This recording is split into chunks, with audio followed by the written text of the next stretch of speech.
जय गुरुदेव।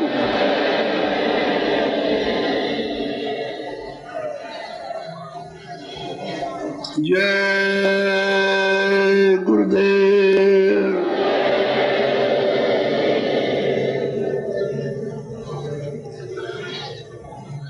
जय गुरुदेव।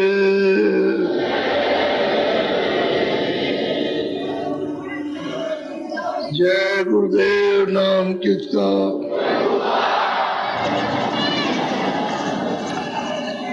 जय गुरुदेव। नाम किसका?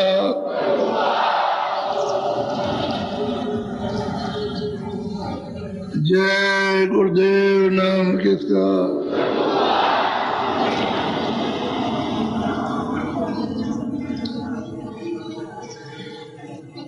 खोजरी पिया को निज गटोरे,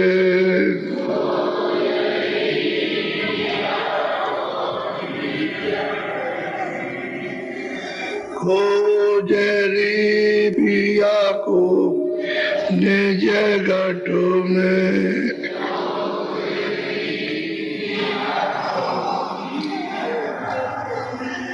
जो तुम्हें पिया से मिले ना जाओ,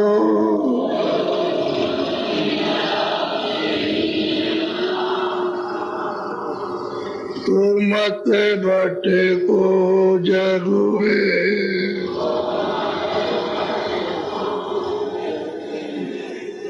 खोजरी पिया को निज गटो में,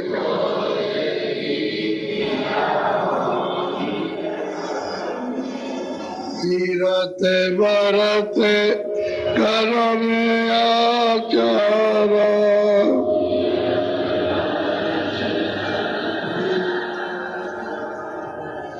यह अटका में मगो में,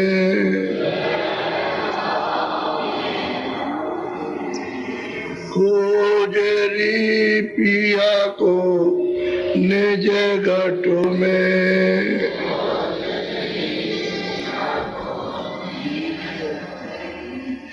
खोजरी पिया को निज गटो में,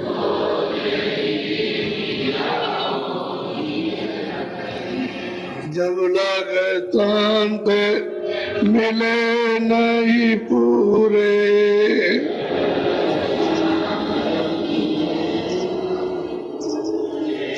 जब तक शांत मिले नहीं पूरे,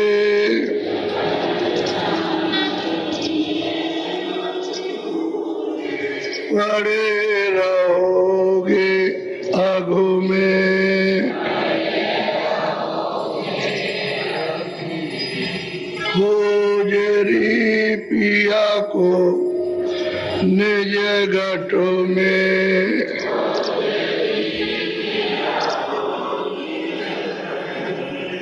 नाम सुधार से कभी न पाओ,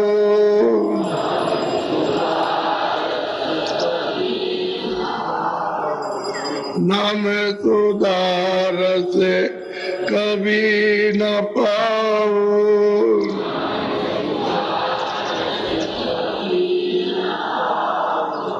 भटको योनि खगो में, खोजरी पिया को निज गटो में,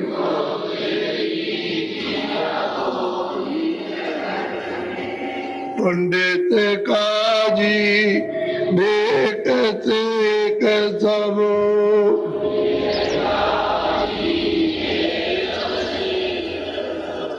पंडित काजी देख से सब,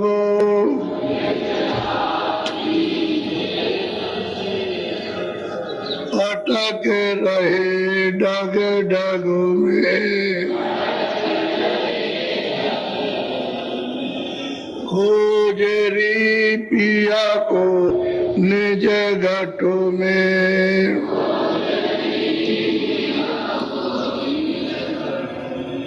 ये तो भूले निश्चय बात में,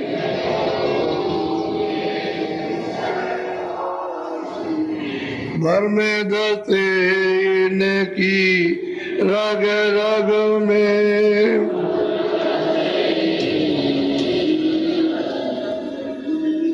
खोजरी पिया को निज घट में।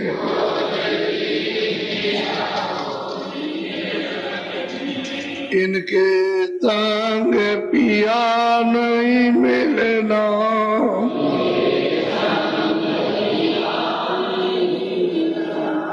इनके संग पिया नहीं मिलना।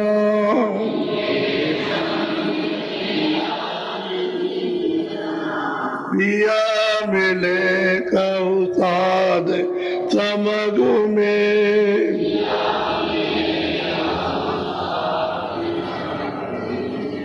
खोजरी पिया को निज घट में।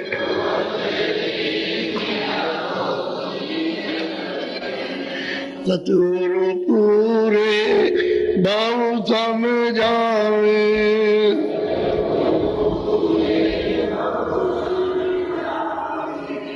सतगुरु पूरे बहु समझावे।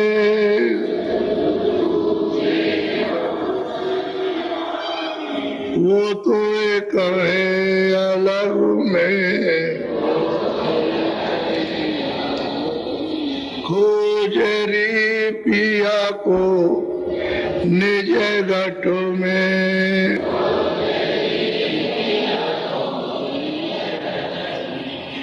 खोजरी पिया को निज घट में।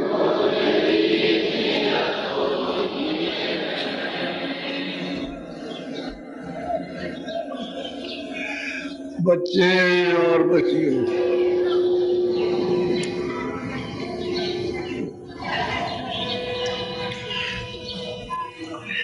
देवियों और पुरुषों, जब तक मनुष्य मंदिर में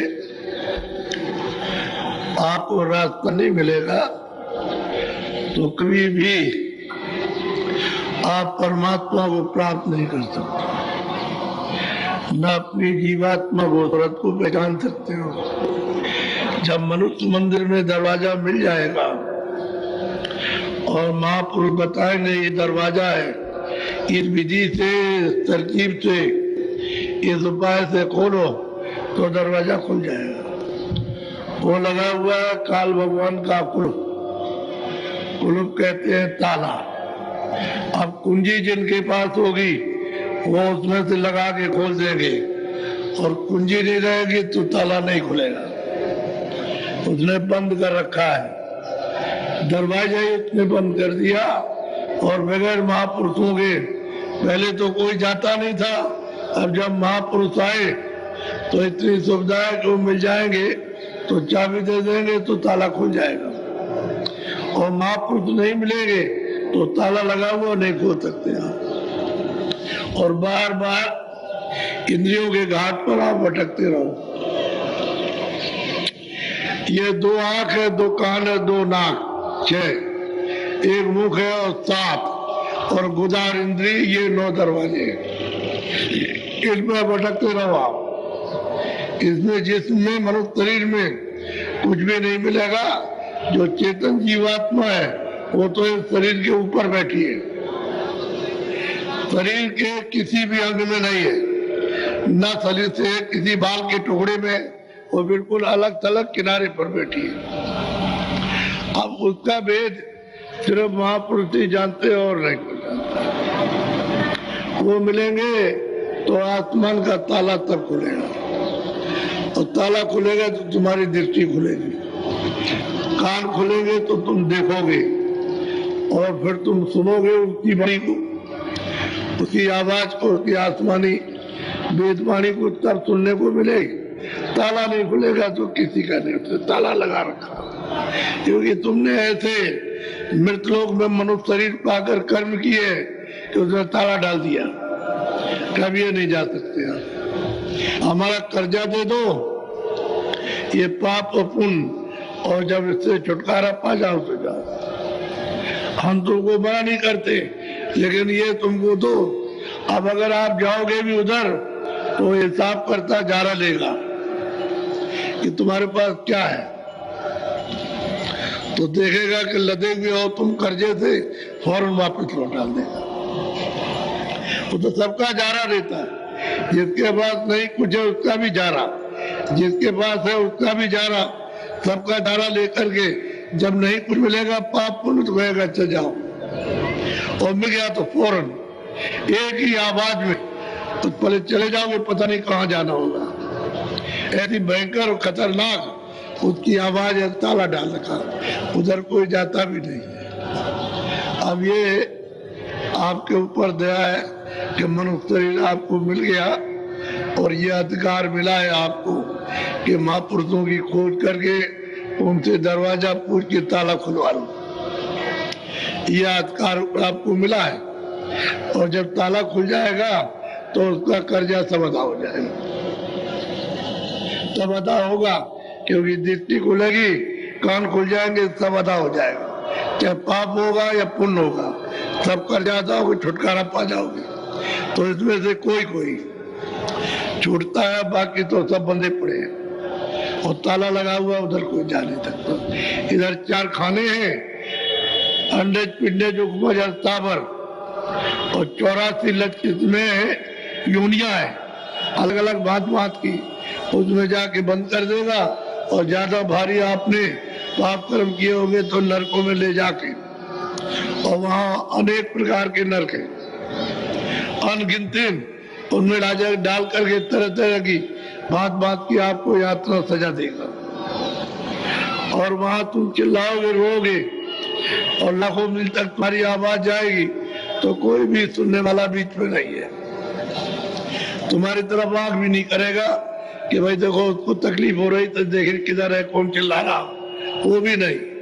ऐसी जगह पहुंचाकर और इन जीवात्माओं पर बीमार पड़ती है बेताता।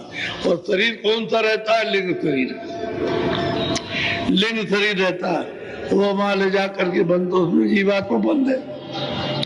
मन भी साथ है, बुद्धि भी साथ है, और चित्त भी साथ है, और अहंकार भी है, और यही प्राण है जो आप में, ये सब साथ ही चले जाते हैं। फिर मार पड़ती है, फिर चिल्लाते हैं, फिर रोते चिल्लाते हैं।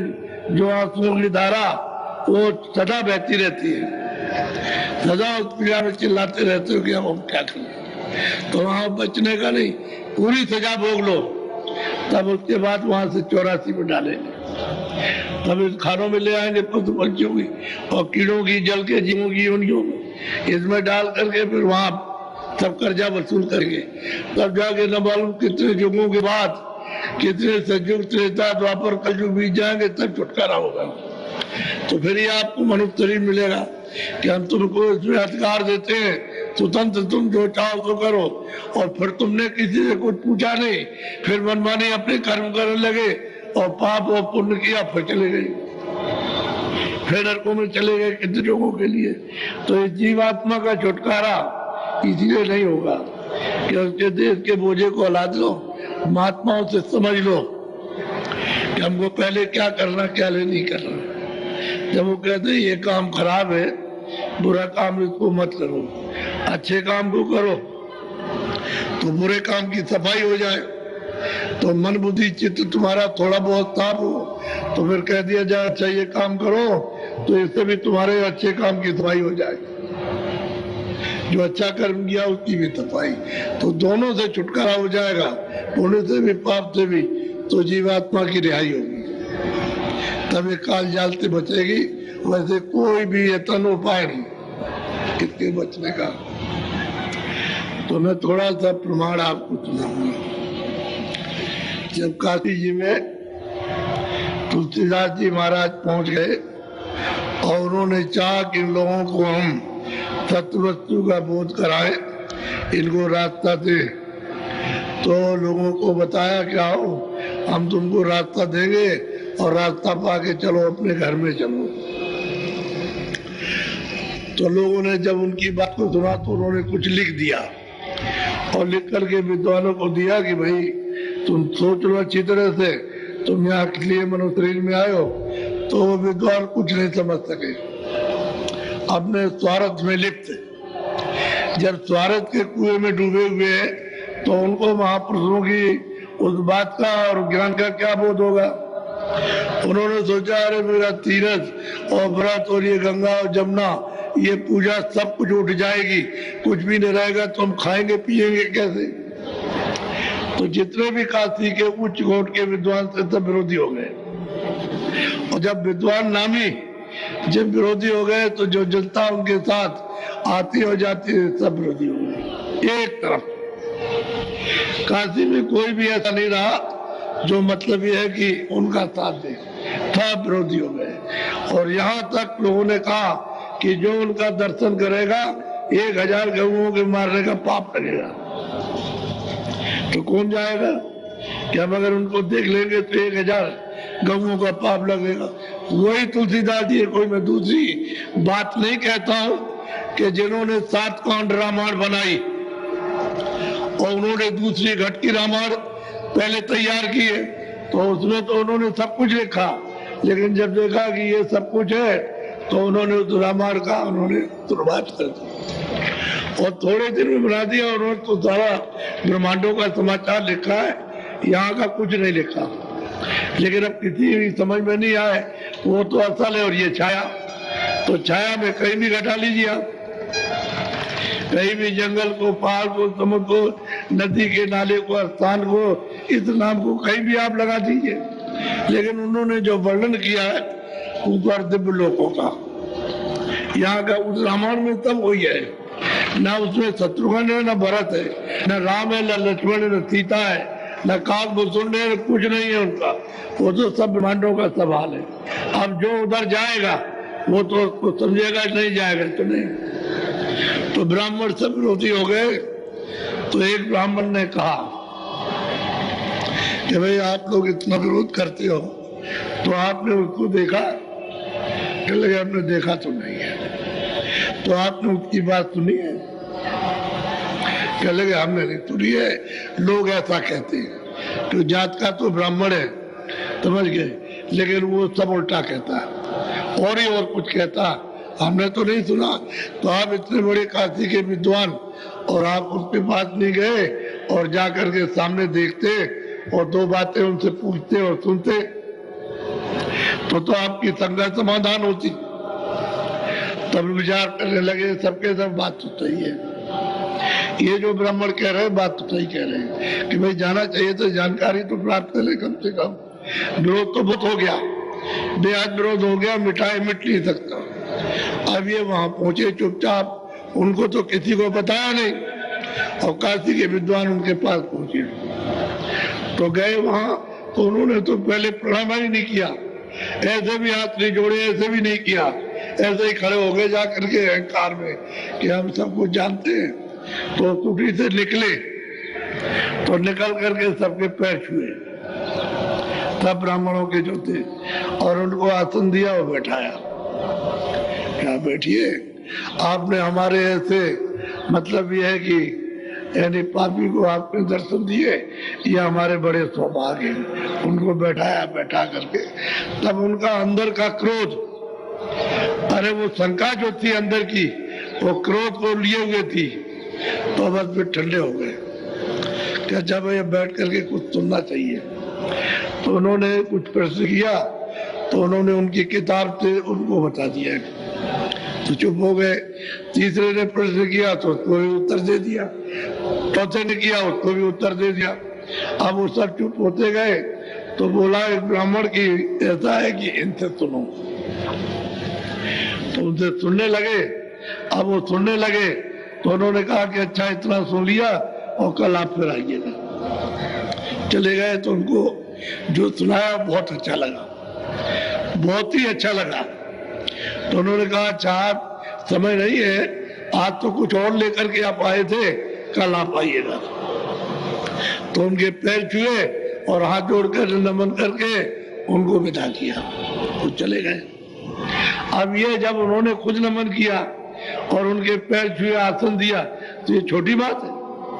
एक महापुरुष उनको आसन दे, उनके पैर छुए, उनका आदर सत्कार करे, सिर नभाए, तो छोटी चीज नहीं, बहुत बड़ी चीज है। फिर दूसरे दिन समय से पहुंच गए तो बाहर आकर के उन्होंने उनको सुनाया कि देखो किताब में ये लिखा हुआ है, ये लिखा हुआ किताब में, जिसको आप रोज पढ़ते हो उसमें ये लिखा, तो ये बताओ कि आपने इसको प्राप्त किया? हमने तो नहीं प्राप्त किया।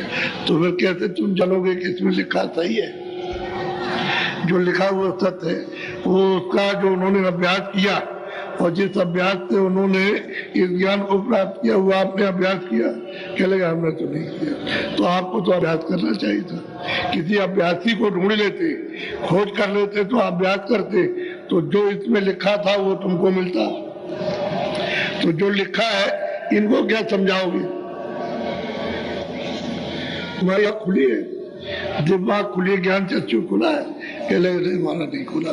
तो फिर अच्छों को पढ़ लिया तुमने बुद्धि से, तो क्या समझ में आएगा?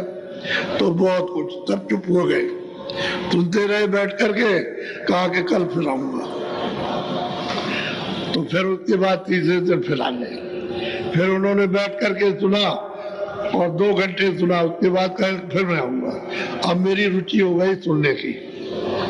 तो पहले तो रुचि बनाओ सुनने की, सुनते रहे सुनते रहे सुनते रहे, अब वो खुद उनके चरणों को स्पर्श करने लगे, छूने लगे। जब उठने लगे तो उनके पैर छूने लगे, कहने लगे ये क्यों करते हो? हम तो तुमसे बहुत छोटे हैं, आप विद्वान हो, पढ़े लिखे हो, सब कुछ हो, हम तो आपके अधीन है। आपने कृपा की, दया की और दर्शन दिया आपने हमारे ऐसे को, अब तो कुछ नहीं है। उन्होंने कहा कुछ नहीं। अब उनके अंदर बसने लगा, भेदभाव सब समझ में आने लगा। बस थोड़े दिन के बाद में प्रार्थना की कि नहीं महाराज, हमने बहुत भूल की है और हम ब्राह्मण जाति के, हमने आपको समझा नहीं, और हमने ये समझा कि आप मतलब ये सब चीज खत्म कर देंगे। अरे भाई, कोई काम करता है तो काम ही है। कोई खेती करता है, कोई दुकान करता है, कोई दफ्तर का काम करता है, कोई नाई का काम करता है, कोई धोबी का काम करता है, कोई बढ़ई का काम करता है। अगर वो काम करने वाले नहीं होंगे तो फिर तुम्हारा काम कैसे चलेगा? तो तुम मतलब ये पूजा पाठ कराते हो, तुम शादी विवाह कराते हो, नाम रखते हो, तुम्हारा एक काम है, वो तुम्हारा काम है। वो बढ़ई का काम तो नहीं है, धोबी का काम तो नहीं है, तो काम तो कर। तो ये रास्ता तो अलग है, ये माले के पाने का रास्ता तो इससे अलग है ना। उसमें ना धोबी आएगा, ना ब्राह्मण आएगा, ना उसमें तुम आओगे, ना ब्राह्मण कोई आएगा। ये तो रास्ते ही बिल्कुल अलग है। आत्मा परमात्मा का रास्ता है, ये संसारी कोई कर्म का रास्ता तो नहीं है। ये तो आत्म कर्म है, चेतन कर्म। तब उनकी समझ में आया कि हम नहीं समझे थे, बहुत माफी, रो रहे हैं। वही ब्राह्मण जो काशी के आती के अग्रकार विद्वान वो रोने लगे। अब वहां बैठ करके सुने और रोए, बैठ करके सुने और रोए कि हमको माफ कर दीजिए, क्षमा कर दीजिए, हमने गलती की, बड़ा अपराध किया, आपके साथ झगड़ा किया और हमने मारने की कोशिश की, इनको खत्म कर दो, नहीं तो हमारा व्यापार सब खत्म हो जाएगा। अब ये आपको तो कुछ पता है नहीं है, आप तो इसको जानते नहीं हो कि कितना बड़ा उत्पाद काशी में हुआ। अब जरा सुनिए आप थोड़ा सा।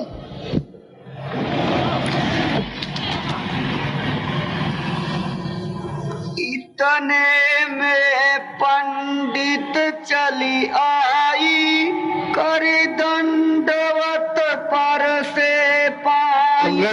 पंडित आए विद्वान और आकर के बस ये कि दर्शन किए, उनके चरणों को स्पर्श किया और बैठ गए। बोलो। श्यामा नैनु माना नामा, तीनों मिली बैठे वही ठामा। कहते हैं कि तीनों के तीनों काशी के प्रकांड विद्वान और अंगुआकार थे, इन्हीं काशी के गुरु थे ये तीनों। जैसे जैसे वहाँ लोग वैसे घुमाते उसी तरफ को चले जाए। अब ये वहाँ आए, तीनों आकर के वहाँ बैठ गए जमीन पर। बोलो।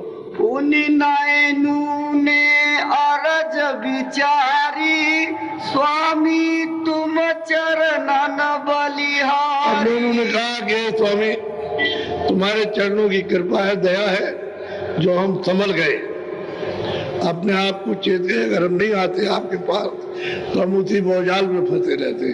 तो आपकी कृपा, आपकी दया हो गई कि आपने हमको संभाल लिया और हम तो अब आपके चरणों के दास हो गए। ठीक रखे आपने दया कर दी, कृपा कर दी। बोलो। बामन जाति मान मद भारी स्वामी तुमने लीन उबारी। कहते हैं वो तीनों पंडित कि मैं बामर जाति का, मुझ में मान बहुत कि हमारा कोई निरादर कर दे तो हमको जान से मार दे, वो रह नहीं सकता। तो हम बड़े अहंकारी, बड़े घमंडी, हम मान चाहते हैं कि हमारा सब लोग मान आदर सत्कार करें और जरा भी निरादर किया तो हम क्रुद्ध हो जाएंगे। तो आपने कृपा और दया की कि हमको इससे उबार लिया, निकाल लिया, कृपा और दया कर दिया। हमारी जात के ये गुण है कि हम इस तरह के रहते हैं।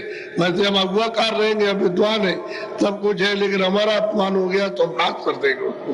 बोलो। अब मैं अपनी विधि बताऊं स्वामी सुनिए चित कर भाऊ। अब वो कहते हैं पंडित के माना कहता है कि स्वामी जो कुछ भी आपने मुझको दिया और बताया वो जरा मैं आपको सुनाना चाहता हूँ, तो उसको ध्यान दे करके आप सुन लीजिए। बोलो। चमकाए बीजारू गगन दिखाई अंदर स्वामी फैलत जाई। हम कहते हैं कि हमको गगन आकाश दिखाई दिया।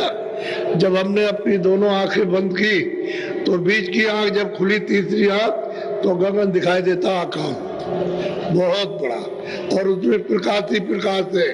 और उधर को मैं देख रहा हूँ तो प्रकाश बढ़ रहा बड़ी तेजी के साथ में, और हम देख रहे उसको और प्रकाश फैलता चला जा रहा। तो कितनी दूर तक फैलेगा? वो तो बहुत प्रकाश है, वो तो फैलता ही जाएगा। तो स्वामी आपने जो मुझे पर कृपा की, दया की है और जो मुझको मिल रहा है मैं सुनाने आया। बोलो।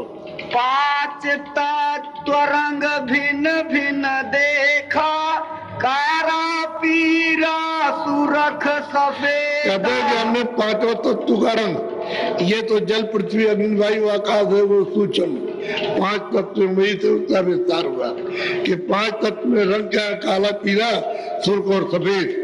ये हमने वहां पर गगन में, आकाश में, उस प्रकाश में हमने ये सब देखा अपनी आंखों से। क्योंकि साधक जब इधर से जाएगा तो ये सब चीजें उसकी निगाह में आएंगी, सब देखेगा उसको, सबको, और सबको पहचानेगा भाई ये क्या है, ये मतलब ये नीला पीला सफेद, ये मतलब रंग है उसका, ये यही कलर है। इसी को मिला करके आप कुछ भी कर दीजिए, फीका कर दीजिए, गहरा कर दीजिए, कैसा भी करो, इन पांचों तो रंगों को मिलाकर। और ये मोटा ऐसा मसाला है, जल पृथ्वी अग्नि वायु आकाश, इसमें ये सब मिलेगा। बिना अग्नि के, बिना वायु के और बिना पृथ्वी के, बिना आकाश के ये कोई मसाला बन नहीं सकता। इसमें सब में ये पांचों रहेगा। ये नहीं कि आप जल का ही अलग बना ले, या मिट्टी का ही अलग बना ले, आकाश का या अग्नि का ही अलग बना ले, या मतलब ये नहीं, सब मिलेगा। मिलकर के पांचों तब काम होगा, ऐसे नहीं हो सकता। और इन्हीं मसालों का सब बनाया गया और कुछ नहीं। ये जितनी चीजें बनाई इसी पांच मसाले से बनी है। बोलो। और जंगल रंगत ही माई तेहि विधि पांचो तत् दर्शाई। कहते हैं हमको सब उस गगन में, उस आकाश में, उस प्रकाश में जो रोशनी है, सूरज से ज्यादा प्रकाश है, उसमें ये सब हमको दिखाई देता है। उसने अपनी साधना का जो गुरु स्वामी जी ने रास्ता बताया वो आकर के वर्णन किया कि मैं ये देखता हूँ, ये हमको दिखाई देता है। अब कृपा और दया तो हो ही गई। अगर नहीं कृपा करते, दया नहीं करते और इनको उबारते नहीं तो ये तो ब्राह्मण जाति लोभी लालची, ये कामी और क्रोधी, ये मतलब ये उसी में फंसे रहते। लेकिन ये गए वहां उस ब्राह्मण ने समझाया कि तुमने उनको देखा, उनकी बात को सुना तो कहने लगे तो फिर विद्वान किस बात की, उनकी बात को तो सुनो। आखिर वो कहते क्या, आपसे ज्यादा थोड़ी जानते हैं, तो जो कुछ जानते होंगे कुछ ना कुछ कहेंगे, तो उनके कहने पर ये कहे ये बात तो सत्य है। तो जाकर के वहां इस तरह से दर्शन किए और फिर उन्होंने उनको प्रणाम किया, आसन दिया, बैठाया और दिन विधि से सिर झुकाया कि भाई हम तो छोटे हैं, आपने हमको दर्शन दिया, हमारे बड़े हो भागे। अपनी इतनी दीनता दर्शाई, तब उनका क्रोध ठंडा हो गया। चलो तासे सूरति भिन्न होए खेली, तेही के आगे चली अकेली। अब कहते हैं कि सूरत, ये जीवात्मा जो दोनों आंखों के पीछे बैठी है, उस गगन के ऊपर गई अलग अलग होकर के तमाम मंडलों को, यानी वहां देखते हैं कि तमाम लोग हैं, बहुत लोगों को अकल अलग होकर के, यानी इस शरीर से अलग हो गई और उसको देख रही है। जब तक इस शरीर से जीवात्मा निकलेगी नहीं, तब तक उसको गगन के ऊपर जाएगी, तब उसको देखेगी।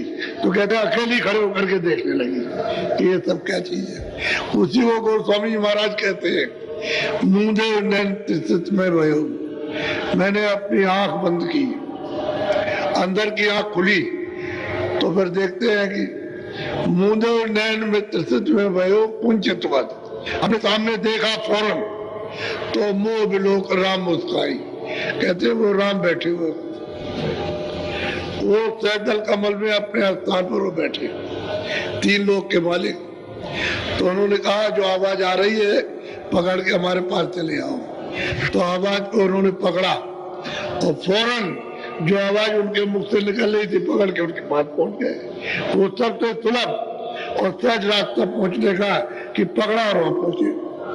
तो जैसे बिजली का बटन को नीचे फौरन बिजली जली, ऐसे ही पकड़ा और फौरन पहुंच गए उनके पास और सामने खड़े होकर देख रहे हैं।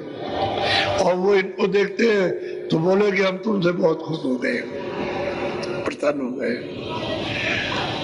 तुमको अब रास्ता देते हैं तो उधर चले जाओ। रास्ता दे दिया, जब उधर गए तो उधर जा करके इससे अलग हो गए। ये शरीर से छूट जाएगा, जैसे मौत के वक्त में शरीर से जीवात्मा अलग कर दी जाती है, ऐसे अलग हो जाती और उधर जाके वहां उस मैदान में खड़ी हुई, बिल्कुल सफेद मैदान है बिल्कुल, और सारा संसार उसके सामने कुछ नहीं, इतना बड़ा, उसमें खड़े होकर के ऊंची मतलब मैदान में, और वो सब देख रहे हैं, सब चारों तरफ देखते हैं। वही वो बता रहे कि मैं उससे अलग होकर के गगन के ऊपर गई और सूरत बिल्कुल अकेली हो गई, अकेली, और वो सब देख रही कि ये क्या चीज है। बोलो सहस कमल से न्यारी जाई, श्वेत दीप द्वारे के। अब वो कहते हैं प्रियलाल, माना कहता है कि सैदल कमल के जब ऊपर में गई तो श्वेत दीप है, यानी मैदान है सफेद, और वहां खड़ी हो गई जाकर के, वहां से तब देख रही है। अब इसने जो देखा वो छोटा सा छोटा उसको वर्णन किया, आंख से देखी। वही ब्राह्मण जो काशी में सबसे बड़े विरोधी और जान मारने की स्कीम कि आज ही रात को मार डालो, ये जिंदा ना रहने पाए, और वही ब्राह्मण देखिए। तो ये दया दृष्टि है, ये कृपा है उनकी, अति कृपा है कि जिनको ऐसी चीज मिल जाए। लेकिन कब कि जब वहां पहुंचो तब, नहीं जाओगे तो कुछ नहीं मिलेगा। अब वो सुनते सुनते सुनते सुनते जब उनकी इच्छा हो गई तो रास्ता बता दिया। अब बैठ के सुबह शाम करते, तो जो कमा करके ले आते हैं वो सब सुनाते हैं, सब सुनाएंगे, हर मत का वहां जाएगा, और उन सब मत वालों को जो रास्ता मिला उसकी सबकी कमाई अलग अलग सब बताएंगे आकर। बोलो तासे चली निकर होई न्यारी, देखा सब ब्रह्मांड पसारी। अब वही ब्राह्मण कहते हैं कि स्वामी उससे अलग होकर के सैदल कमल के परे हो गई, ईश्वर के पद को छोड़ करके वो ऊपर चली गई, तो देखा अनेकों ब्रह्मांडों को। अनेकों ब्रह्मांड गिनने में नहीं आ सकते, इतने ब्रह्मांड है। तो स्वामी आपके चरणों की बलिहारी दया दृष्टि है जो आपने हमको उबार लिया और ये चीज आपने हमको अमोलक दी है, नहीं तो हमको कहाँ मिलती। हम तो जीव अनाड़ी और महाजाल में कर्म जाल में फंसे हुए, हमको कौन निकाल सकता था।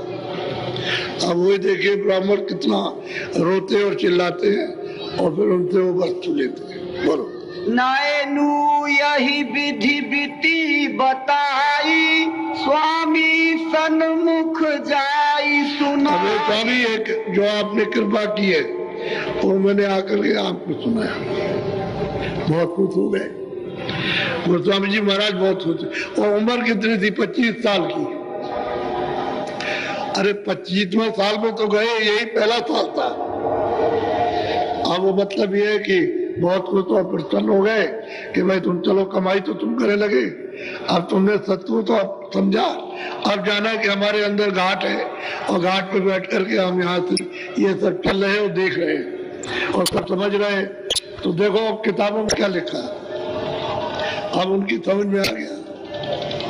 ये तो यही किताबों में लिखा है। बरो तुम्हारी कृपा और कछु पई हूँ, उन चरणन में आनिस नहीं। और वो पंडित कहते हैं कि आपकी कृपा आपकी दया हो जाएगी और कुछ मिलेगा तो आपके चरणों में फिर हाजिर करेंगे। लोग कुछ आप देंगे फिर ला करके आपको हाजिर कर देंगे कि अब हमने ये देखा ये पाया और वहां उस स्थान पे पहुंचे, उस जगह पे पहुंचे, उसका दर्शन उसका दीदार हुआ, फिर आकर के सुनाएंगे। बोलो हम जड़ जीव विद्या के माते, बाभन जाति बुद्धि में राते। हम बामर जात है, हम तो जड़ विद्या के मतलब जानने वाले हैं, हम चेतन विद्या को जानते नहीं है, हम तो लोभी लालची है। क्योंकि आपने ऐसे को सुधारा कि जो मतलब जड़ जात और बार मतलब उसी को मानता मानी अपमानी और क्रोधी और लोभी लालची, ऐसे के ऊपर कृपा की है, फिर दया हो जाएगी, फिर आकर के सुनाएंगे।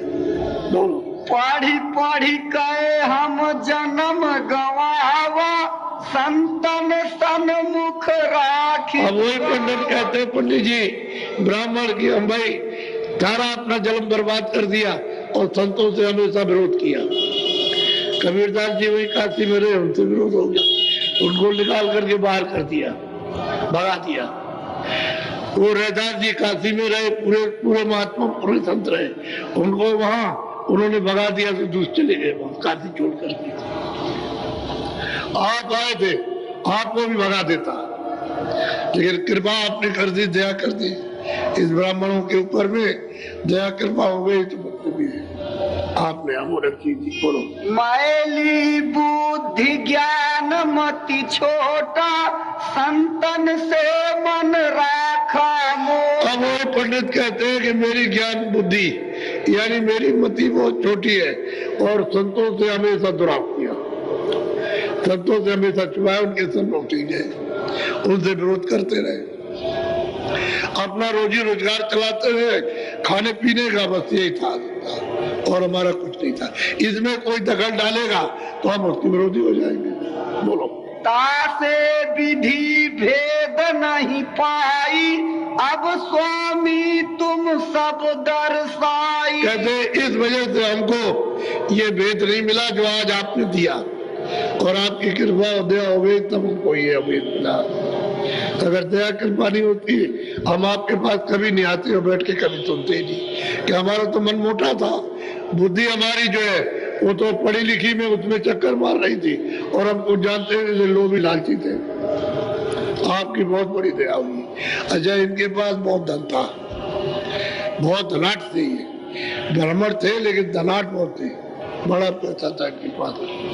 बोलो तुम्हारी कृपा नजर विधि सारी, विधि विधि देख परी गति और न्यारी। गोस्वामी जी महाराज वो कहते हैं ब्राह्मण गोस्वामी जी महाराज थे कि तुम्हारी कृपा हो गई तो हमने अपनी नजर से अपनी दिमाग से ज्ञान से अतुति से देखते ये सब विधि विधान के साथ में सब देख रहा, ये सब देखा और जुआ और कृपा हो जाएगी उसको भी आपकी दया से देखेंगे, वो भी आपके सामने हाजिर करेंगे। बोलो।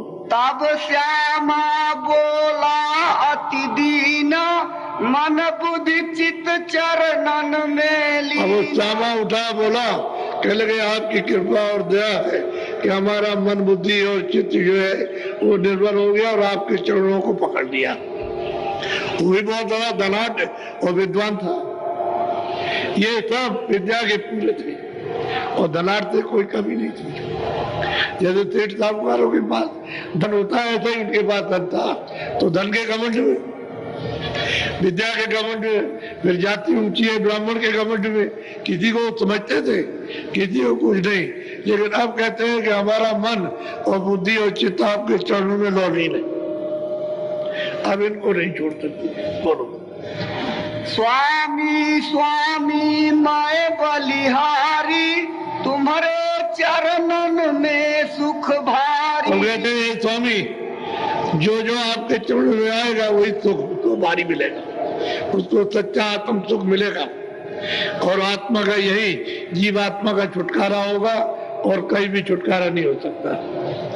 जिन जिन तुम्हारे चरण निहारा, सो सो उतरे भाव जल पारा। अब ब्राह्मण कहते हैं कि स्वामी जिन जिन्होंने आपके चरणों को पकड़ लिया, आपको देख लिया और छोड़ा नहीं, वो भवसागर से पार जाएंगे, उतर जाएंगे।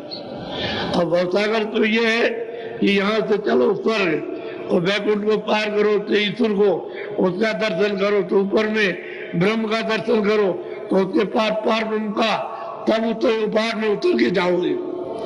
भवसागर तो बहुत दूर है और जब तक इनको पार नहीं करोगे तब तक तुम भवसागर के अंदर ही रहोगे।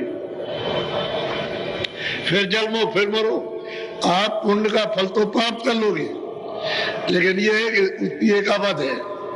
जैसे 100 बरस आपको रहना है तो आपको कहा भाई 100 बरस रहो, आप रह सकते हो कोई आप, लेकिन अपनी सांसों की पूंजी जल्दी जल्दी तुम खत्म कर दोगे तो आपकी आयु कम हो जाएगी, जल्दी चले जाओगे। ऐसे ही वहां पर जो पुण्य किया, स्वर्ग में गए तो चलो 200 बरस, 400 बरस, 500 बरस आराम से सुख से रहे, वहां कोई कष्ट और कलेश और व्याधा नहीं हुआ। और जब पुण्य भोग लिया तो फिर मृतलोक में आ गए। फिर मनुष्य शरीर में जन्म हुआ, किसी राजा के घर में सेठ साहूकार के, और फिर तुमने मनमानी पाप किए तो सीधे नरकों में जाओ। कृष्ण भगवान ने क्या कहा था कि देखो हे अर्जुन, ये जो चीटा चला जा रहा, ये तुम्हारे सामने, ये कई बार ब्रह्मा, कई बार विष्णु और कई बार ये शिव हो चुका और इसको ये गति मिली है। वो ऐसे समझा रहे कि देखो ये गति इसको मिली, देखो। तो उनकी भी एक अवध है, वो तो कुर्सी है। जब उनका समय पूरा हो गया तो जीवात्मा को हटा के दूसरे को बैठा दिया और उसको उसमें बैठा दिया, उसको उस पर, और वो ब्रह्मा हो गया, विष्णु हो गया, तो शिव हो गया। काम तो एक ही है, तो कुर्सी है जो कुर्सी में बैठ जाए, आपको निकाल के लगा दिया और फिर नीचे जन्म दे दिया। अब यहाँ आप करोगे कर्म, कर्म के बंधन में बंध जाओगे तो वापस लौट के नहीं जा सकते हो। वो भी एक अवध है, ऐसा नहीं, लेकिन कुर्सी है ब्रह्मा की, विष्णु की, शिव की कुर्सी, उसमें जो बैठ जाएगा वही काम करेगा जो कर रहे हैं। आपको ये भेद मालूम नहीं है। तो हे स्वामी, आपकी कृपा होते हो गई कि हमारे ऐसे ब्राह्मण को उबार लिया, और ये चीज आपने दी है जो कहीं मिलेगी नहीं, और जो जो आपके चरणों में आएगा वही भवसागर से पार हो जाएगा।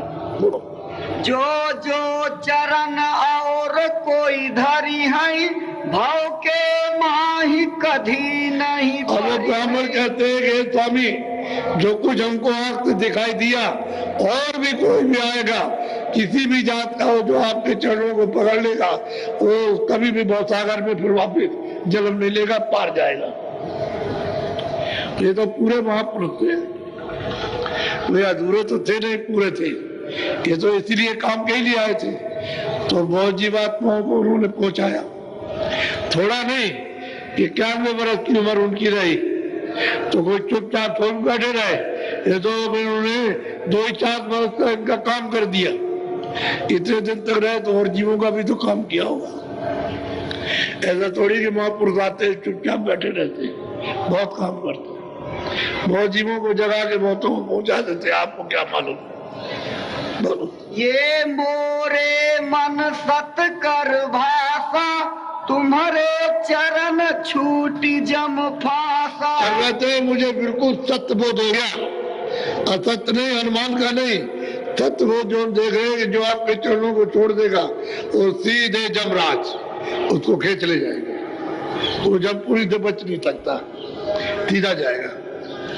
बोलो। हे दयाल तुम कृपा कीन्हा, मेरी सूरति करी लौली। कहते हैं स्वामी आपने कृपा दया की है कि मेरी सूरत को घसीट के चरणों में लगा दिया।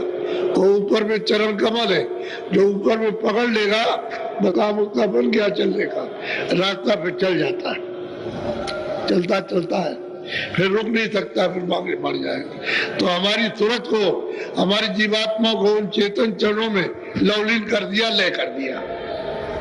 जब लय हो जाती है तभी आगे जाएगी, तभी तो उस अंडाकार को तोड़ेगी और बाहर उड़ेगी और उड़ करके अकेली होकर के फिर देखती है ये सब क्या है। तो उधर तो रचना बहुत बड़ी बड़ी रचना, अद्भुत रचना, विचित्र विचित्र रचना है जो यहाँ कहने में नहीं आ सकती, ऐसी सुंदर कारीगरियों से जड़ी हुई।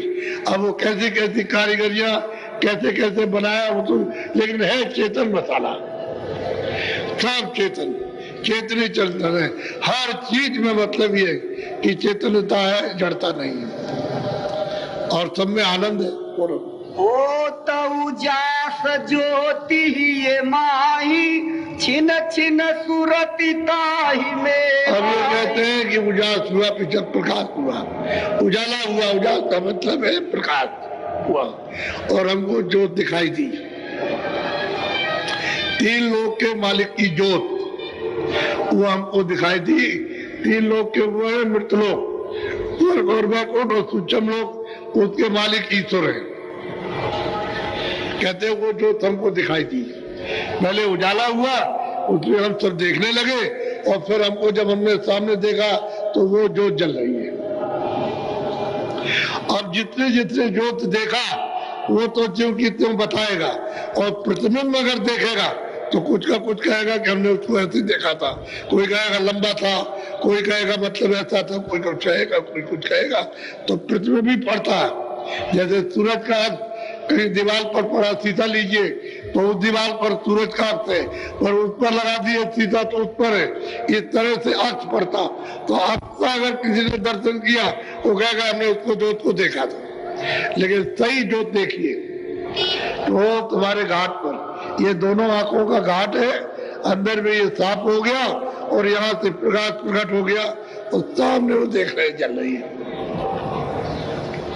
अब कर्मों का पर्दा साफ हो जाएगा, पाप पुण्य, तो ये साफ एकदम से दमकेगा, चम चम चम चम प्रकाश से पूरा पूरा दमकता है, बहुत प्रकाश है तुम्हें। और वहां जब खुल जाती है तभी आप उन सब चीजों को देखोगे और ज्योत का दर्शन करोगे।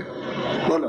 ज्योति फाड़ी सूरति गई आगे, मानो सूरति द्वार पर लागे। अब कहते हैं पंडित जी कि ज्योत को फड़ गई, यानी खुल गई, यानी मुंह खोल दिया और तुरंत उधर गई, और उधर जाकर के तब दरवाजा मिला ऊपर जाने का। वो जैसा जैसा उन्होंने देखा वैसा उन्होंने बताया। ये स्वामी आपने ये कृपा की, ये दया की, अपने सामने 25 साल की उम्र के अंदर अब ये कृपा हो रही ऊपर। बोलो। द्वार बैठ देखा ही ये माई, चंदो सूरज गगन सब ठाई। कहते हैं कि भाई मैंने दरवाजे में बैठ के कितने सूरज, कितने चंद्रमा, कितने गगन, कितने आकाश हमें दिखाई दिए। एक दो जमीन पर सूर्यों की फर्श है, जैसे यहाँ जमीन पर घास जमी रहती है, ऐसे सूर्यों की फर्श जमी हुई है। कहते वहां जाकर के हमने ये सब देखा। वो पंडित लोग और लालची और कामी और क्रोधी और पढ़ा लिखा और अहंकारी, अरे उसके ऊपर कृपा हो जाए तो छोटे जीवों में तो कृपा महापुरुषों की हो जाती है। जो बेचारे छोटे हैं, जिनके पास बुद्धि नहीं है, जो अच्छा बुरा नहीं समझ, उन पर दया होती है, ऐसों के ऊपर दया हो जाती है। कहते हैं ये आपकी कृपा से, आप अगर नहीं मिलते तो हम तो चले जाते गड्ढे में, और वहां से निकल के फिर कभी नहीं आते। बोलो। घट में देखा अगम विलासा, सो सब भाखू तुम्हारे पास। कहते जो जो हमने देखा वो हमने आकर के आपके सामने रखा कि ये चीज हमने देखी है। ये स्वामी और कृपा होगी और दया हो जाएगी तो आगे देखे, वो आपको सुनाएंगे आकर। अब इतनी दया हो गई तो और दया हो ही जाएगी। क्यों? कि हमने आपके चरणों को पकड़ लिया, आप नहीं छोड़ सकते। बोलो। अब आगे जो परचा पाऊं, पुण्य चरणन में आनी सुना। कहते आगे जो कुछ भी आपकी कृपा दया होगी, जो हमको आगे अनुभव होगा, जो हम देखेंगे आके आपके चरणों में हाजिर करेंगे। स्वामी हमें दयानित कीजय, नित दिन चरण शरण रख ली। अब कहते हैं स्वामी हमारे ऊपर दया दृष्टि करते रहिए, अपने चरणों में रखिए, कभी हमको विसरिए नहीं, भूलिएगा नहीं हमको, आप अपना बनाए रहिएगा। हम तो जैसे थे वैसे आपको सब सुनाया, हम सबसे नीच थे, अदम थे, और हम तो इनमें सब में फंसे हुए थे। आपने हमको उबार लिया, छोड़ा लिया हमको, अब आप चरणों में लगाए रहिए। सदा के लिए ये विनती प्रार्थना करते हैं कि चरणों से अलग मत कीजिएगा। बोलो। स्वामी हमने अपति विचारी, तुम दयाल कछु मन नहीं। कहते हैं कि मैंने जो आपत्ति खड़ी की है आपको हिंसा करने की, मारने की, और आपने कुछ भी अपना मन यानी किसी तरफ इधर उधर हमारे प्रति खराब नहीं किया, तो हम तो बहुत ही पापी हैं, अधम है।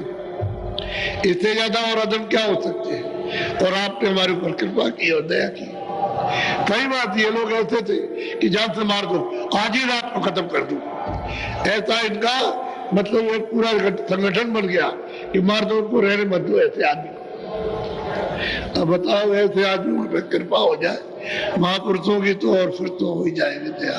बोलो। हमने टहल कछु नहीं कीनी, तुमने वस्तु अमोलक। और कहते मैंने तो आपकी कोई सेवा नहीं की, कोई टहल नहीं की, कोई सेवा नहीं की है, और आपने हमको अमोलक दया करके अमूलक वस्तु दी जो हम कभी नहीं पा सकते थे। कितने जन्म लेते तब भी हमको नहीं मिलती। बोलो। शास्त्र नाही न वेदन माही, और पुराने ही जानत ना। कहते न तो शास्त्रों में न वेदों में, जो आपने हमको दिखाया वो शास्त्रों वेदों में नहीं है, और न पुराण में न पुराण में कहीं भी नहीं है, क्योंकि वो तो उसके विद्वान थे। ये लोगों को तो कंठस्थ याद था, सब कुछ याद था, ऐसे विद्वान थे इतने की। तो कहते हैं उसमें तो ये कुछ है नहीं, जो आपने हमको दिखाया, जो प्राप्त कराया उसमें नहीं है। अब वो हम ही भर रहे हैं कि भाई किताबों में नहीं है, धोखा है, ये तो काल जाल है। बोलो। ब्रह्माया को अंक न चिन्हा, यही विधि अवतारण से भिन्न। अब कहते हैं ब्रह्मा ने जो वेद बनाए उन्होंने भी इनका दर्शन नहीं किया, उन्होंने तो सिर्फ आवाज सुनी है, और उन्होंने कहा कि भाई तुम मेरी आवाज को तुम सुनते हो कि हाँ सुनते हैं, तो हम जो बोल रहे हैं तुम तो समझते हो कि हाँ, तो हम जो बोल रहे वो लिख दो। जो वो जिसमें से आवाज निकल रही थी उसको तो इन्होंने देखा नहीं, तो बस जो बोलते गए लिखते गए, जो बोलते वो आपका विधान बन गया मृत लोक का। 1 लाख श्लोक है बस, और 1 लाख में सब उन्होंने बना के रख दिया। पाप क्या है, पुण्य क्या, अच्छा क्या, बुरा क्या है, न्याय क्या और अन्याय क्या है, 4 खाने, 84 योनियां और नरक क्या है, और स्वर्ग क्या है, वैकुंठ क्या, सब कुछ उन्होंने उसी में रख दिया। और तुमको सबको कह दिया कि हम अधिकार देते हैं, जो चाहो उसको करना, और जो कुछ भी तुम करोगे पाप पुण्य वो सब हमारे यहाँ लिखा जाएगा, और उसका हम काल बन करके फैसला करेंगे, तुमको न्याय देंगे, शुभ का शुभ और अशुभ का अशुभ। आपको पकड़ा दिया, आपने ये लिया और अच्छी तरह से पकड़ाया, लेकिन आप तो ब्रह्मा को भी मालूम नहीं, क्यों कि उन्होंने दर्शन तो किया नहीं। ईश्वर का दर्शन नहीं किया और परे गए जाने का तो कोई सवाल ही नहीं। अब ये ईश्वर का भी दर्शन किया उस ज्योत का, उसके परे गए तो ब्रह्मांडों का भी दर्शन किया और उस ब्रह्म को भी देखा जो उसके ऊपर है, उसका भी दर्शन कर लिया। तो कहते हैं तो वेदों में है नहीं, शास्त्र में नहीं, पुराण में नहीं, कुरान में नहीं। हे स्वामी, वो वस्तु तुमने अमूलक हमको दी जिसको हम सपने में भी नहीं ले सकते। बोलो। आत्म ब्रह्म से यह गति न्यारी, चिन्ह है कोई कोई संत सवार। कहते भाई आत्मा परमात्मा से अलग गति है। ये जीवात्मा परमात्मा का नहीं, परे का खेल है, परे की रचना है, ये परे का धाम है, परे के मुकाम है। कहते हैं कि आपने वो मुझको दिया और सब कुछ कहते हैं आंखों से दिखाया, और जो कुछ और मिलेगा आपके चरणों में आकर के हाजिर करें। बोलो। संत चरण जोई जीव जाना, ताका आवागमन। अब वो कहते हैं कि स्वामी, जो संतों के चरणों को पहचान लेगा और उनके चरणों में लग जाएगा, उसका आवागमन कोई भी जीव होगा तो छूट जाएगा। वो कभी यहाँ भवसागर में जन्म नहीं लेगा, जन्म मन से परे चले जाएगा। अब ये तो परे हो गए, अब ये जब निकल गए तब ये बात कर रहे हैं देख करके। वो तो पूरा जब ज्ञान होता है तो ये सब चीजें जानी जाती हैं, लेकिन उस दिव्य नेत्र के द्वारा जब तीसरी आंख खुलेगी, तीसरा नेत्र खुलेगा, कान खुलेंगे, तब जाकर के ये बोध होगा, नहीं तो नहीं होगा। दो आंखें, दो कान और दो नाक तो शरीर में, और एक आंख, एक कान, एक नाक वो सूरत में, जीवात्मा में, जिसको रूह कहते हैं उसमें। तो अंदर की आंख और कान, नाक ये खुलना चाहिए, क्योंकि नाक सुगंधी तो वहां बहुत है, तो सुगंधी के लिए नाक चाहिए, और वहां शब्द के लिए कान चाहिए, और देखने के लिए आंख चाहिए, तो तीनों चीजें। और जब अपने देश में थी उस सत्य देश में जहां से आई तो तीनों चीजें लेकर के आई, फिर उसके ऊपर पर्दा डाल दिया, अब ये पर्दे में आ गई। तो पर्दे की आंखें अलग, वो तो आंख है इसके पास, अब ये पर्दा है पंच शरीर, 5 तत्वों का। इसमें पर्दा है, बाहर 2 आंख, 2 कान, 2 नाक, अंदर में 1 आंख, 1 कान, 1 नाक। और सब जीवों में 2 आंख, 2 कान, 2 नाक, पशु में, पक्षियों में, छोटे छोटे जल के जीवों में, और छोटे छोटे ये बिल्कुल मुर्गे, ये चींटी, मच्छर, सब में 2 आंख, 2 कान, 2 नाक, सबके अंदर है। एक मुख है, एक गुदा, एक इंद्रिय है, सब जीवों में। जो आदमी की शकल है वहां, लेकिन वो उसमें तत्व कम है, उसमें तत्वों की कमी के कारण वो भोग्य होनी है। ये मनुष्य शरीर मिला है, इसमें तत्वों की पूर्ति है, इसलिए ये मनुष्य शरीर अमोलक है। और इसमें साधना होकर उस प्रभु को पा करके देखो, ये ऊपर जा रहे और ऊपर से नीचे आ रहे, तब बता रहे। अगर ऊपर के ऊपर ही जाए और वही रह जाए तो बताएगा कौन? तो जाने वाला भी वहां लौट रहा और बताने वाला भी जाता और आता है। जब जाएंगे आएंगे तभी तो बताएंगे। लेकिन ये मनुष्य इतना मूलक है जिसमें आप बैठे हुए हो। बोलो। संत चरण जो चिन्ह नाई, पुनि पुनि 84 भरम। कहते संतों के चरणों को जो कोई भी जीव चिन्हेगा नहीं, उसको 84 नरकों में जाना है, उसका छुटकारा नहीं मिल सकता। सीधा सीधा अब ये सब जानने लगे, इन्होंने देख लिया कि हिसाब किताब कहाँ होता, जीव कैसे डाले जाते हैं और कैसे 84 में बंद किए जाते हैं, कैसे नरकों में यात्रा दी जाती है, सब दिखाई दे रहा। तब आकर के वर्णन कर रहे हैं, तब सुना रहे कि स्वामी, और जीव जो कोई संतों के चरणों को नहीं पहचानेगा वो 84 और नरकों में निश्चित जाएगा, बच नहीं सकता। बोलो। अस अस समझी पराय स्वामी, सो दयाल कृपा से जान। कहते हैं कि स्वामी आप दयाल हो गए, आपने कृपा की है तब ये सब देखने को मिला। अगर आपकी कृपा दया नहीं होती तो हमको ये देखने को कभी मिलता ही नहीं जो हम देख रहे हैं। तो आपकी कृपा और दया से ही पार उतरेगा, वैसे कोई नहीं उतर सकता।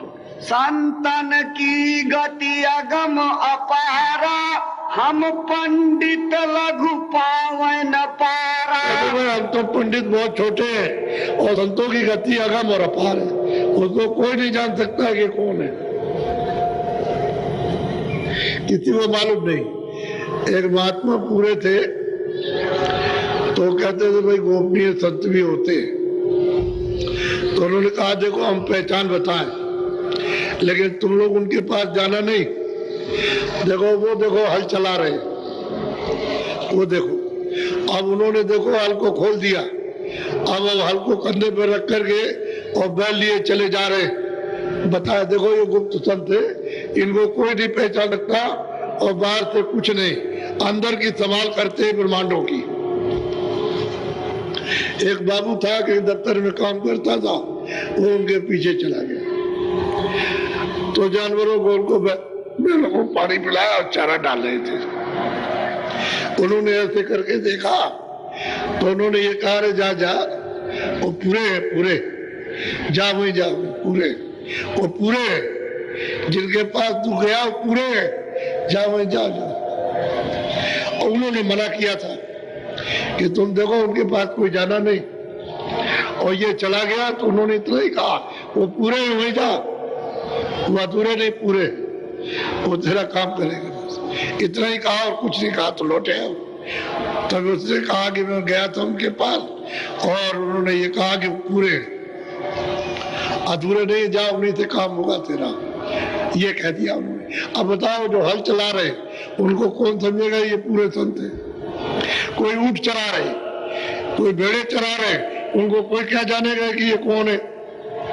भेड़े चरा रहे, ऊंट चरा रहे, हल जोत रहे, कोई तराजू से तौल रहे, देखो सही सही।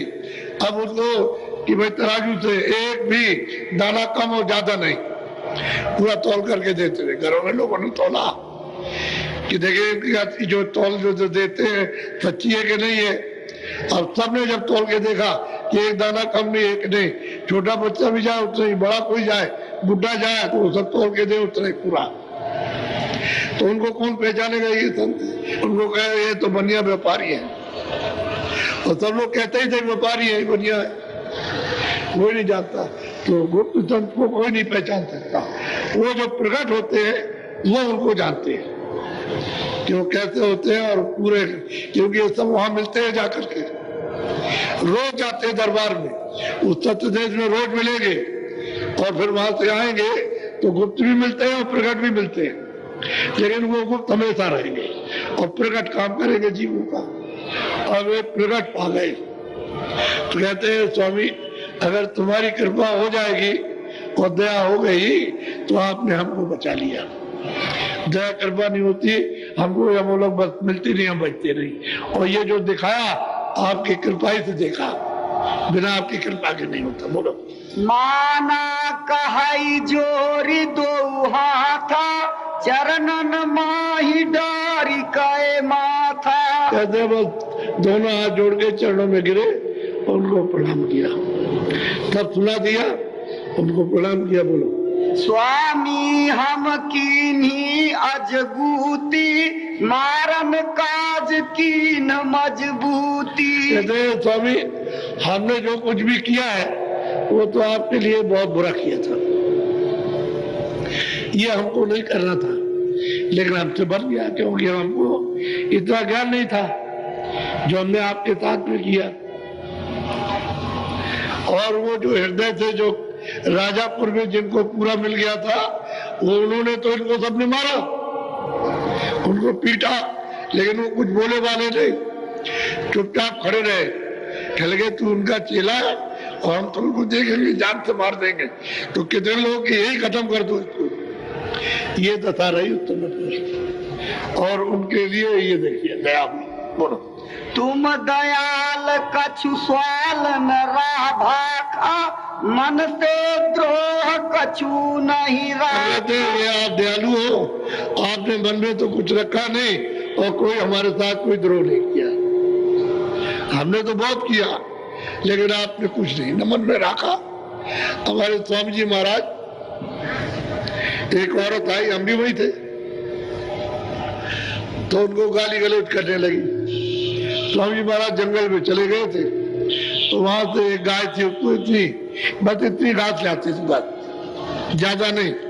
तो सुबह चले जाते थे और जंगल में पता नहीं क्या करते रहे और करीब 12:30-1 बजे आए।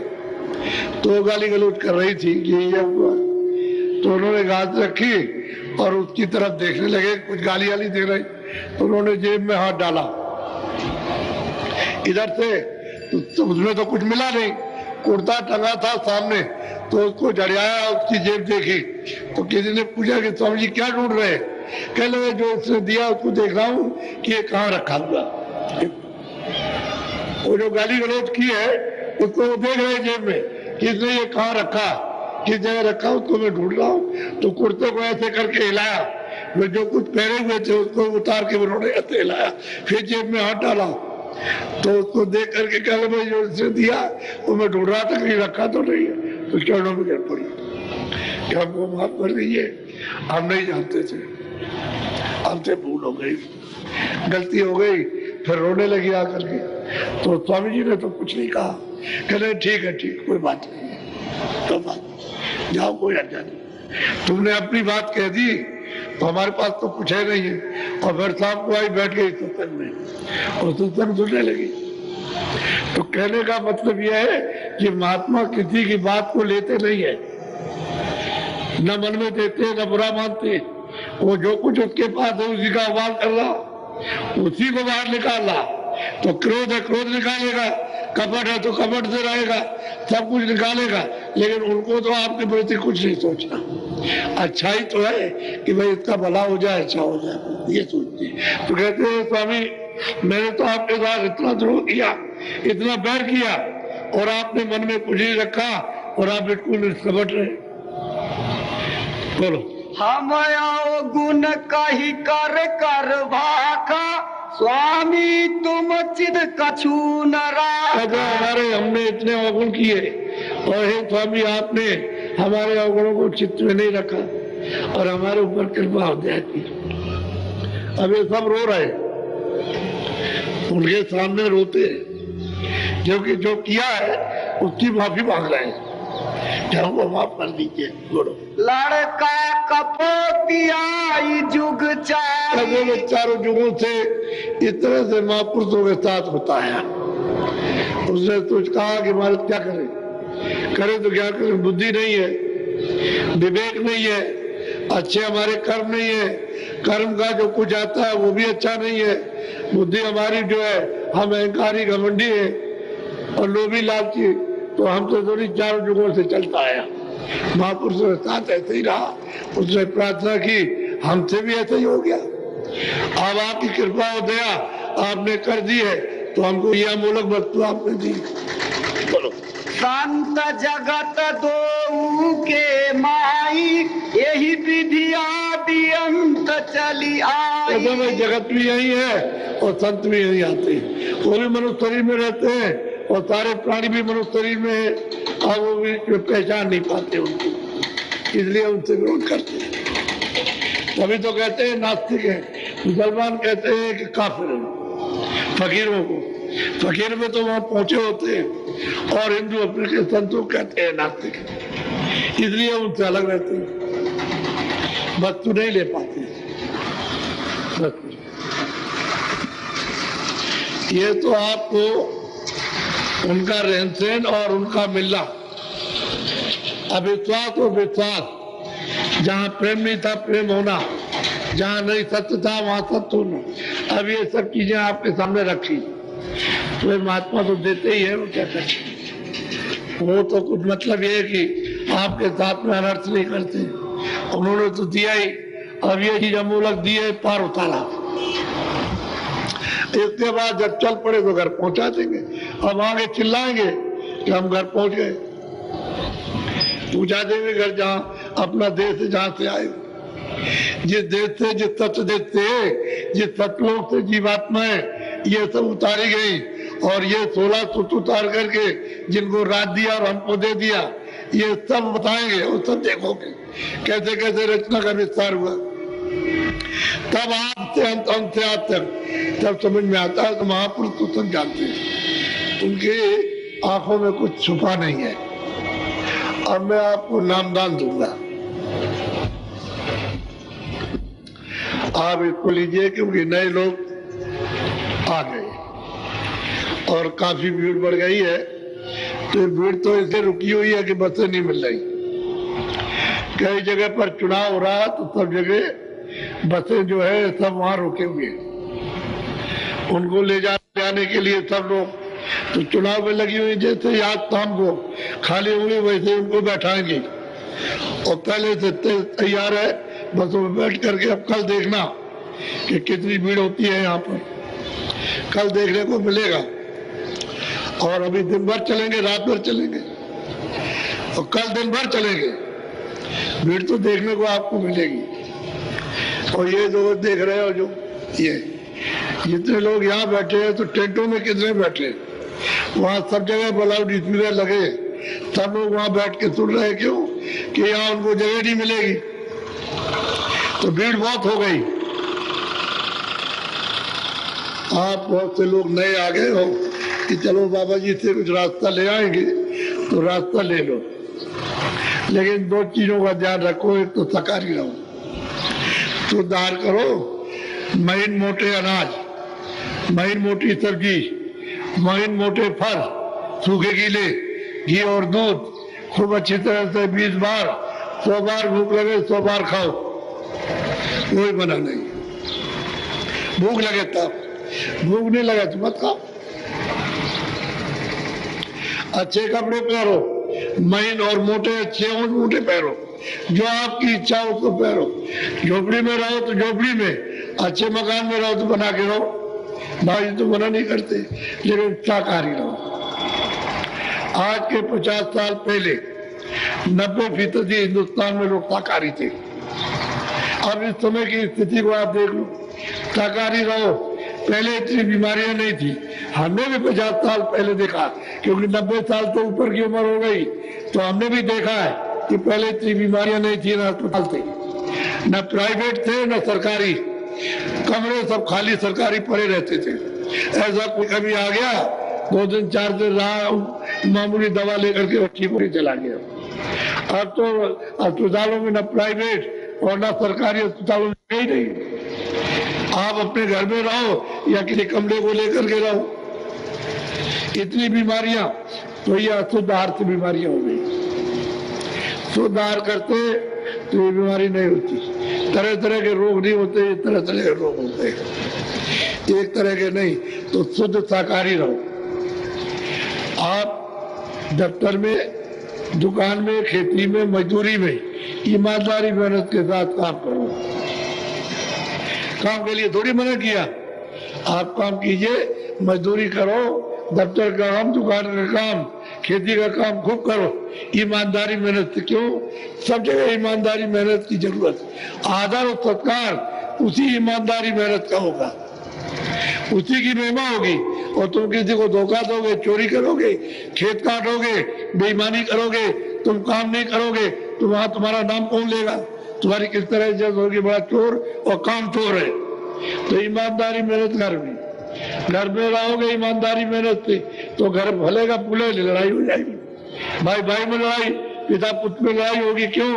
कि तुम मेहनत करते हो और तुम मेहनत नहीं करते हो, इसमें झगड़ा हो जाएगा। सब जगह जरूरत है, समाज में भी, देश में भी, घर में, दफ्तर में, खेती में, दुकान में, मजदूरी में, ईमानदारी मेहनत की सबसे बड़ी चीज ये ईमानदारी मेहनत रहो। शरीर को स्वस्थ रखो, ये निरोगी रहे। इसमें बैठ करके जब निरोगी होगा तो मालिक का भजन कर सकते हैं, रोगी रहेगा तब नहीं। इसलिए आपको फिर आप हुक्का पियो।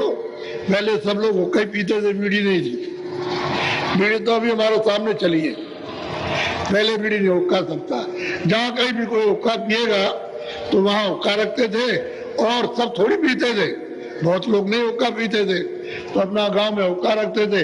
और सबका ये सत्कार था कि कोई भी आ भाई हुक्का पी लो, आ भाई हुक्का पी लो, आए हुक्का पी लो। पीता है तो पी लेगा।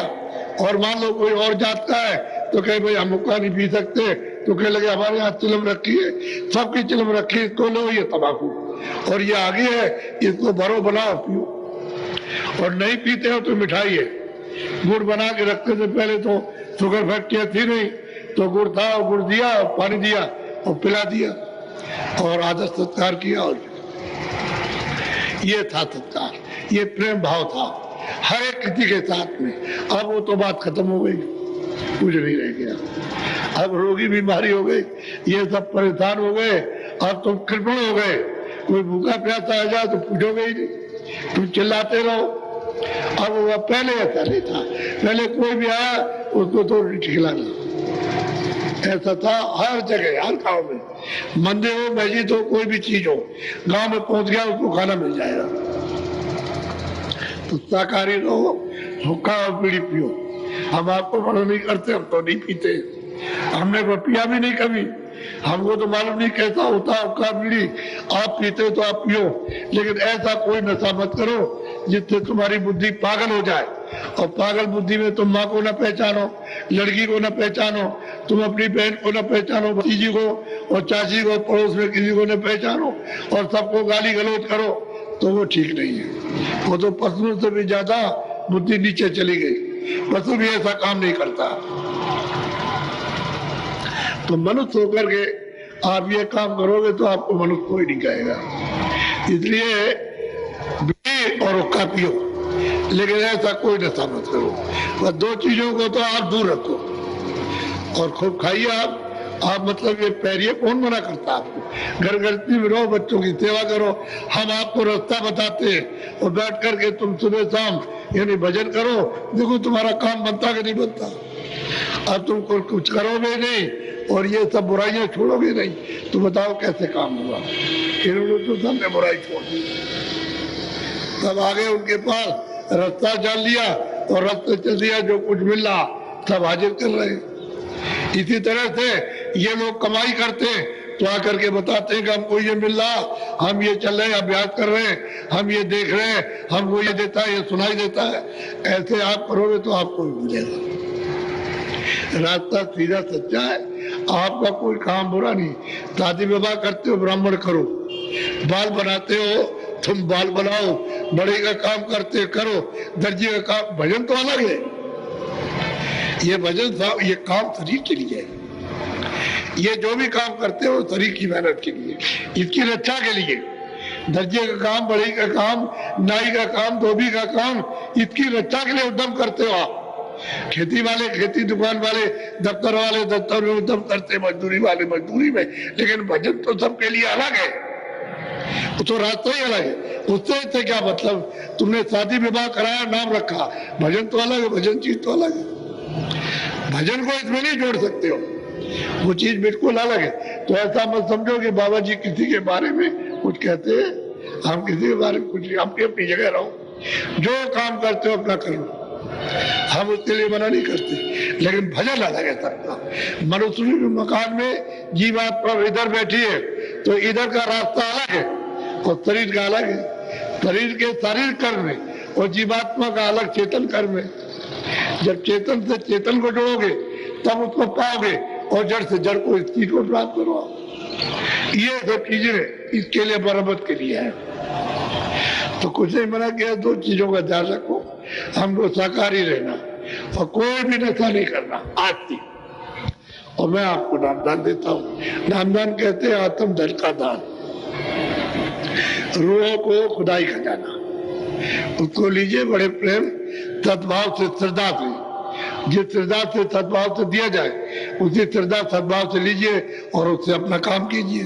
आपको तो अपनी जीवात्मा को इस जाल से छुड़ाना है, 84 नरकों की आत्माओं से, कि फिर जब सुनेंगे तो ये आपकी आवाज को परखेंगे कि तुम उच्चारण नाम का कर रहे हो क्या, तुम तो अशुद्ध कर रहे हो तो शुद्ध करा रहे हैं। तो जो जो नाम सुनते जाए आप बोलते जाना, जब मैं जो पूछाऊंगा तो आप सबके साथ फिर से बैठ जाओ और दिमाग क्या ऐसे बैठो, मेरी तरफ से मत हो। तो अपने आप कहते हैं भजन, सुनने का नाम भजन और देखने का नाम ध्यान। जब देखने का काम करोगे तो दृष्टि को ध्यान, और जब सुनने का काम करो तो कानों को ऊंचा ध्यान दे करके और उस आवाज को सुनोगे, असर आ रही आवाज तो सुनाई देती है लेकिन वो पकड़ में नहीं आती। क्योंकि वो जिस तरह से आग हिलती है वैसे ही आपका काफी हिलना। इस तरह से मन को, चित्त को, बुद्धि को कानों के साथ रोक करके रखोगे तो धीरे धीरे पकड़ में आएगी, तो कान हिलेगा नहीं। जब आप खड़े हो जाते हो बहुत बुरी बात, यदि खड़े होते हो जब तक हम नाम ना करते तब तक तुमको पहले उठाते सबको, तुम चले जाओ, तुम नए लोगों को नाम ना। इसका मतलब ये थोड़ी कि आप इसमें खड़े हो जाओ। इसलिए खड़े हो गए आप, खड़े कर मिलेगा तुमको।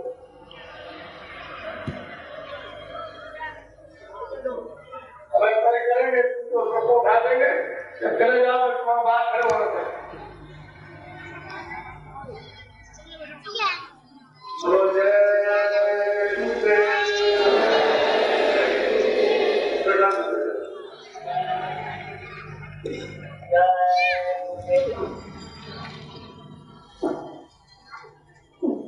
जहाँ ढेरों में आप रह रहे हो उससे ये सब अच्छी तरह से समझ लो। 5 नाम 5 रूप 5 स्थान देख के बाजी लिखो। अच्छा खड़े हो जाओ, अब इस तरह भूल मत करो कि आप खड़े हो गए और खड़े होकर के सुनने लगे। आप बैठे तो बैठ के सुनो, और बैठ के तो खड़ा हो जाए उसको करो।